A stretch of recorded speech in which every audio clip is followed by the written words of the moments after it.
Am I the asshole for sleeping with my ex-husband? I 30F married my ex-husband Ryan 30 meters very young.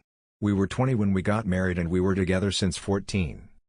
We divorced 2 years ago because we faced fertility issues and I got depressed and no amount of counseling helped us. I made our lives pretty miserable, so I decided it's time for a divorce. After the divorce, we kept in touch. He was always checking in. He was worried about my mental health, but I was doing better. The constant reminder that I'm letting him down, that my body can't give him a child was gone. Although that was always only in my head, because he never made me feel that way. My close friend got wind of this and pushed to cut all contact. That it's not healthy and this way we won't be able to move on. But the thing is, Ryan was also my best friend and I missed him. On her insistence I wrote Ryan, that we shouldn't keep in touch anymore.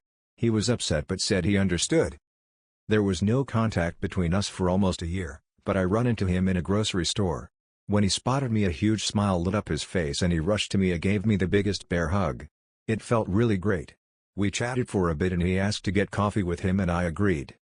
Ryan asked me how I'm doing, then he was worried about me this whole time but he respected that I don't want to speak to him so he didn't reach out. I told him that I'm doing great, that I really needed this time to focus only on myself. That I learned to accept that motherhood is not in the cards for me. He was also attending therapy because he struggled without me, but also made peace that in order for me to get better, he needed to let me go. We decided we will check with our therapists if they think it's a good idea to keep in touch. My therapist said that if I didn't have any negative feelings while being with Ryan, she doesn't see a reason why we couldn't keep in touch. His therapist said the same thing, but we should be careful and communicate well, so we don't lose the progress we both made. So we started to hang out occasionally and it was great.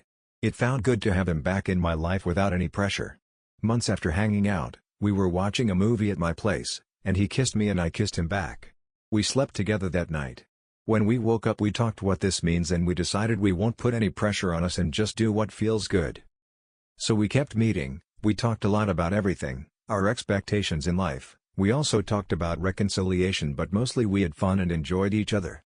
One of our mutual friends saw us holding hands in town and he told our whole friend group.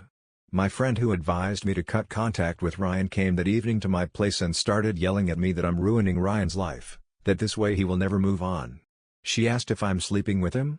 When I replied yes, she told me to leave him alone and stop being a selfish bee. I tried to reason with her but she just told me to shut up and left. I called Ryan right after she left and told him what happened and asked him if he wanted to move on. He said that absolutely not. That we are not hurting anyone, there are no ex-partners, no children involved and we both made a huge progress and if we want to be together, it's nobody's business. So now I'm not sure if I'm doing something wrong? If she is right and it would be the best if I let Ryan move on with someone else?